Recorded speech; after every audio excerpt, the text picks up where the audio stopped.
इस वीडियो में हम रिमूवल ऑफ टू के बारे में पढ़ेंगे। रिमूवल ऑफ टू मतलब जहाँ जहाँ टी डबल ओ टू है उसको हम हटाएंगे और उसके जगह पर दूसरा वर्ड रिप्लेस करेंगे। इसी प्रोसेस को क्या कहते हैं, रिमूवल ऑफ टू। ये जो मैंने 6 क्वेश्चन लिखा हूँ वो फर्स्ट टाइप का है, ठीक है, टाइप नंबर 1 है, ठीक। तो इसमें पहला क्वेश्चन है कि Ram is too weak to walk. बोल रहा है कि राम इतना कमजोर है कि वह टहल नहीं सकता है। तो इसको यहाँ टू हटाने का ये नियम है कि जहाँ पर टी डबल ओ टू लिखा रहता है वहाँ पर सो लिखते हैं या सो, और जहाँ पर टी ओ टू लिखा रहता है वहाँ पर दैट लिखते हैं, है ना। इस बात को ध्यान रखेंगे। तो इसका रिमूवल ऑफ टू क्या हो जाएगा, राम इज टू को बदल दिए सो में, राम इज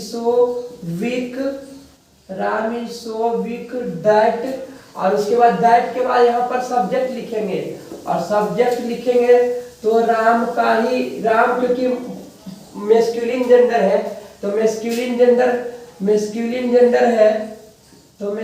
जेंडर के लिए प्रोनाउन क्या होता है, ही। तो यहाँ पर दैट के बाद ही देंगे, ठीक है, क्योंकि राम मैस्कुलिन जेंडर है तो यहाँ पर सब्जेक्ट के रूप में प्रोनाउन क्या देंगे, ही देंगे, ठीक है। और ही के साथ जब यहाँ पर ये एम इज आर में है, यहाँ पर इज का प्रयोग है, मतलब एम इज आर मतलब प्रेजेंट टेंस। जब प्रेजेंट टेंस में रहेगा तब यहाँ पर कैन नॉट का प्रयोग होता है, कैन नॉट का, ठीक है। जब एम इज आर रहेगा तो कैन नॉट का प्रयोग करेंगे, जब बाद वेयर रहेगा तो कुड नॉट का प्रयोग करेंगे, ठीक है। तो ही कैन नॉट क्या आ जाएगा, वॉक।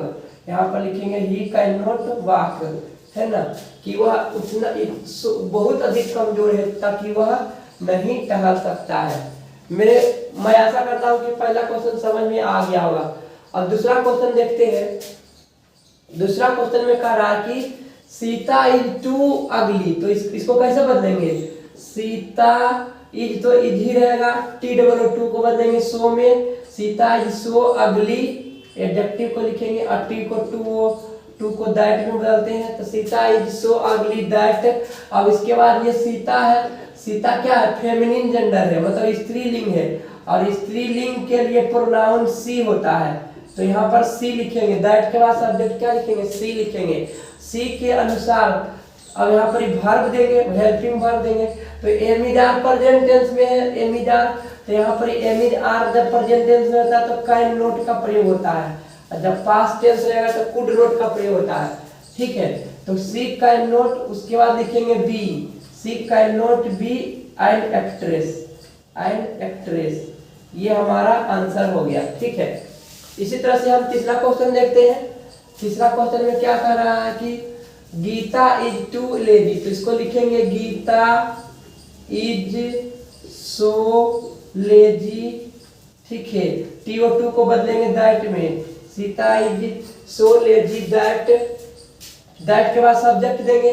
तो सीता फेमिनिन जेंडर है तो फेमिनिन जेंडर के लिए सब्जेक्ट प्रोनाउन क्या होता है, सी होता है, सी। फिर उसके बाद यहाँ पर am is are present tense में है, इज है, इज प्रेजेंट टेंस होता है, तो प्रेजेंट टेंस होता है तो यहाँ पर हेल्पिंग वर्ब कैन नॉट लगता है।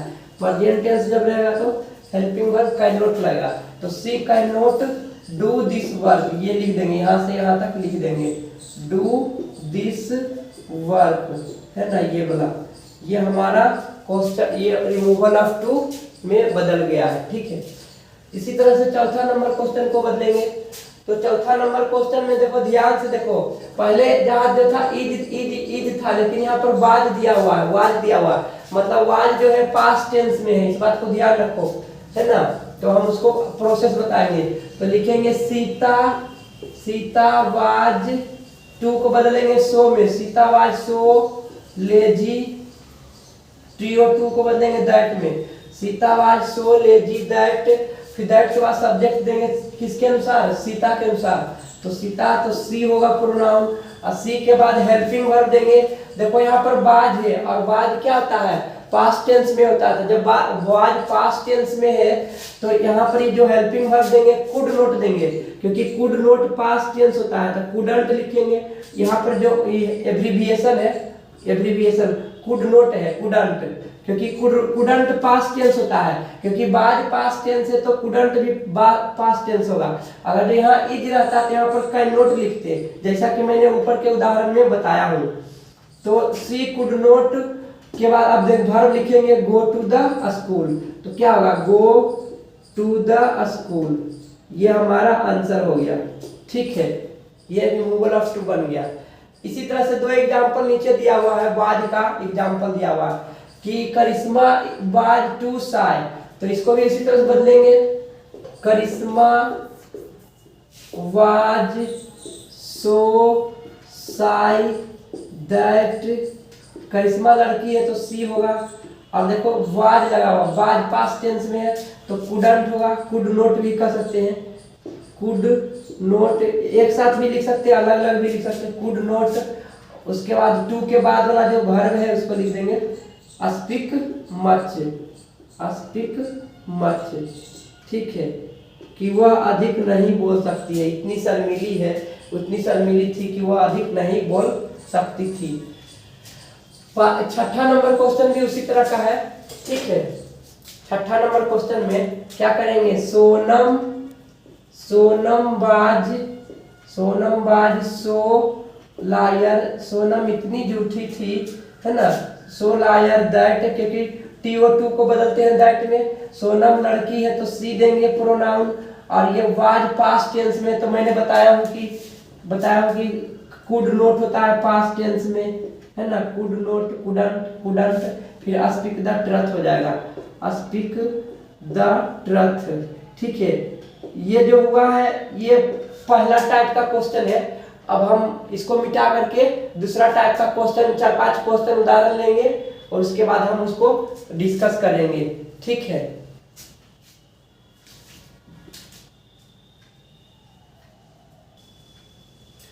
तो इसमें हम टाइप 2 का क्वेश्चन यहाँ पर लिए हैं, 1 से 7 क्वेश्चन है। तो टाइप 2 में देख रहे हो कि बस टू टिमिड तक ये है, मतलब कि जो एडजेक्टिव है उसके बाद कुछ नहीं है। तो इस तरह के क्वेश्चन को टाइप 2 हम बोलते हैं। इस तरह के क्वेश्चन को हम कैसे रिमूव टू, ये टू हटाइए, है ना, तो इसको 2 तरीका से लिखा जाता है। पहला तो लिख सकते हैं कि राम इज, देखो टिमिड जो है इसका कंपैरेटिव डिग्री लिखते हैं, बात को ध्यान रखना। ये जब सेंटेंस सिर्फ टू टिमिड तक ही रहे, इसके आगे TO2 जो वर्ब रहता है, रन या to run, to go, to speak, अगर जो ये सभी नहीं आएगा, बस एडजेक्टिव तक ही रहेगा, तो इसको बनाने का तरीका क्या होता है कि जो एडजेक्टिव है उसका कंपैरेटिव डिग्री लिखो। तो टिमिड का कंपैरेटिव डिग्री क्या हो जाएगा, टिमिडियर, है ना, टिमिड का टिमिडर हो जाएगा, कंपैरेटिव डिग्री क्या होगा, टिमिडर, है ना। और जब कंपैरेटिव डिग्री रहता है तो उसके तुरंत बाद देन का प्रयोग होता है, जैसा कि आप जानते ही हो, जब कंपैरेटिव डिग्री रहता है तो तुरंत उसके बाद देन का प्रयोग होता है। तो टिमिडर देन, उसके बाद अपने मन से जोड़ेंगे इट इज प्रॉपर, है ना। यहाँ पर इज लगा हुआ है तो इट इज प्रॉपर देंगे, अगर जो बाज लगा रहेगा तो इट बाज प्रॉपर लिखेंगे। तो यहाँ पर इज लगा हुआ है तो इट इज प्रॉपर लिखेंगे। ठीक है, इट इज प्रॉपर। ठीक है, एक तो ये कंडीशन हो गया। अगर जो इट इज प्रॉपर नहीं लिखेंगे तो इसके जगह पर क्या होता है, दूसरा चीज भी लिख सकते हैं, मतलब कि राम इज टिमिडर देन के बाद जो शुरू होगा तो राम पुल्लिंग है, राम मैस्कुलिन जेंडर है, तो उसके जगह पर ही लिखेंगे।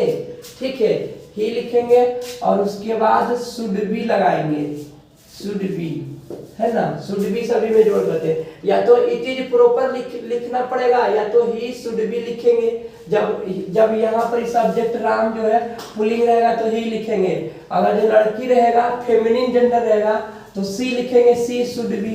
तो 2 तरीका से बन सकता है, या तो इट इज प्रॉपर लिखो या तो ही शुड बी या सी शुड बी, इस तरह से लिख सकते हैं।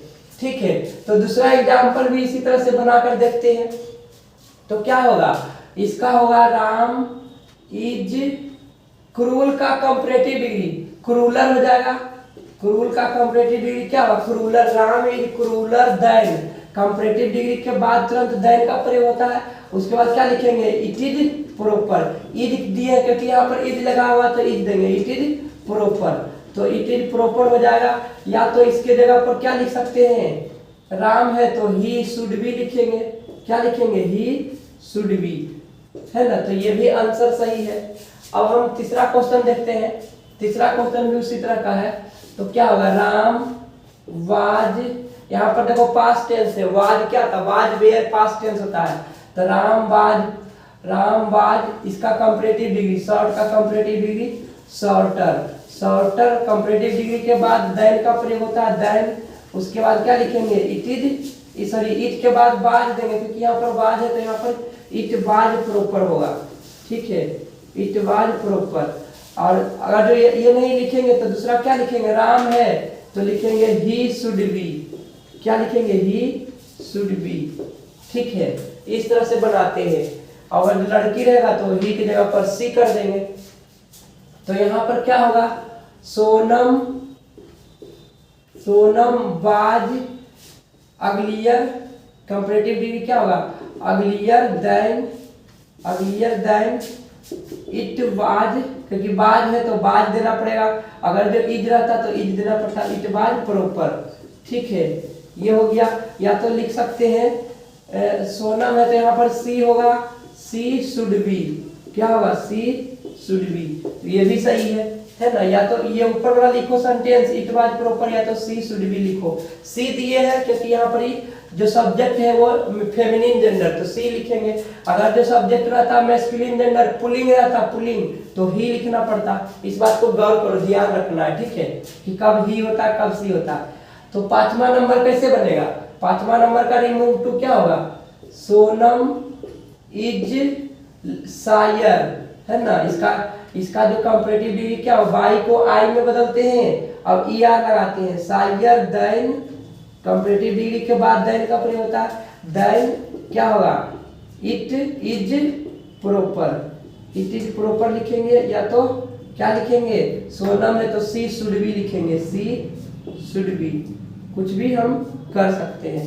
ठीक है, छठा नंबर में क्या दिया हुआ है, छठा नंबर में भी उसी तरह से बनेगा, सोनम इज फुलिसर, मोर फुलिसर भी कर सकते हैं, है ना। फुलिसर को मोर फुलिस कर सकते हैं, मोर फुलिस, क्योंकि कंपैरेटिव डिग्री क्या होता है, एक से अधिक सिलेबल वाला। फुलिस एक से अधिक सिलेबल वाला है तो मोर लगा के कंपैरेटिव बनाते हैं, और मोस्ट लगा के उसके आगे पहले मोस्ट लगा करके सुपरलेटिव बनाते हैं। एडजेक्टिव के पहले मोर लगा के कंपैरेटिव डिग्री बनाते हैं। तो मोर फुलिस हो, उसके बाद देन लगाएंगे, मोर फुलिस देन, है ना। इट इज प्रॉपर, ये हो गया इट इज प्रॉपर, है ना। या तो लिखेंगे सी शुड बी, क्या लिखेंगे, सी शुड बी। और लास्ट क्वेश्चन है, लास्ट क्वेश्चन में तो इसी तरह से बनाएंगे। क्या होगा, राम वाज मोर नटियर, है ना, मोर नटी देन, कंपैरेटिव डिग्री के बाद देन का प्रयोग होगा, मोर नटी देन क्या होगा, ही शुड बी, ऐसे ही बना सकते हैं। तो मैं आशा करता हूं कि ये दूसरा टाइप 2 नंबर भी समझ में आ गया होगा। तो अब हम टाइप 3 नंबर इसको मिटा करके डिस्कस करेंगे। तो ये तीसरा टाइप का क्वेश्चन हम लिए हैं, 5 क्वेश्चन लिए हैं। देखते हैं 5 क्वेश्चन में ये तीसरा टाइप का है। देखो मैंने जो पहले जो 2 टाइप का डिस्कशन किया था, उसमें सब्जेक्ट हमेशा या तो मैस्कुलिन जेंडर रहता था या तो फेमिनिन जेंडर रहता था, या तो पुल्लिंग रहता था या तो स्त्रीलिंग रहता था। लेकिन यहाँ पर सब्जेक्ट जो है माउंटेन क्या है, निर्जीव है ना। यहाँ भी वाल क्या है, निर्जीव है, न्यूट्रल जेंडर है। टी चाय भी निर्जीव है ना। तो यहाँ पर सब्जेक्ट हम निर्जीव लिए हैं, इसी कारण से हम इसको थर्ड टाइप बोल दिए, तीसरा टाइप का रिमूव ऑफ टू बना दिए हैं। तो हम इसमें क्या करेंगे, सबसे पहले कि लिखेंगे the mountain is to, T-O-2 को बदलेंगे सो हाई, है ना। T-O-2 को लिखेंगे that the mountain is so high. यहाँ पर दैट के बाद सब्जेक्ट क्या बनाएंगे, वन बनाएंगे, O यानी वन। यही अंतर था, जो जो दो टाइप जो बताए थे उसमें और इसमें यही अंतर है कि यहाँ पर सब्जेक्ट क्या बनाएंगे, ओ यानी वन। वन कहने का मतलब है ना, वन कहने का मतलब इसमें अगर जो एक आदमी रहेगा तो आई भी आ सकता है, अगर जो एक से अधिक आदमी रहेगा तो वी आ सकता है, यू आ सकता है, दे आ सकता है ना, ही आ सकता है, लड़की रहेगी एगो तो सी आ सकता है। मतलब कहने का मतलब कुछ भी हो सकता है ना। वन कहने का मतलब कि कोई मानव जाति का ही बोध हो रहा है, एक मानव जाति का बोध होगा या तो एक से अधिक का बोध होगा।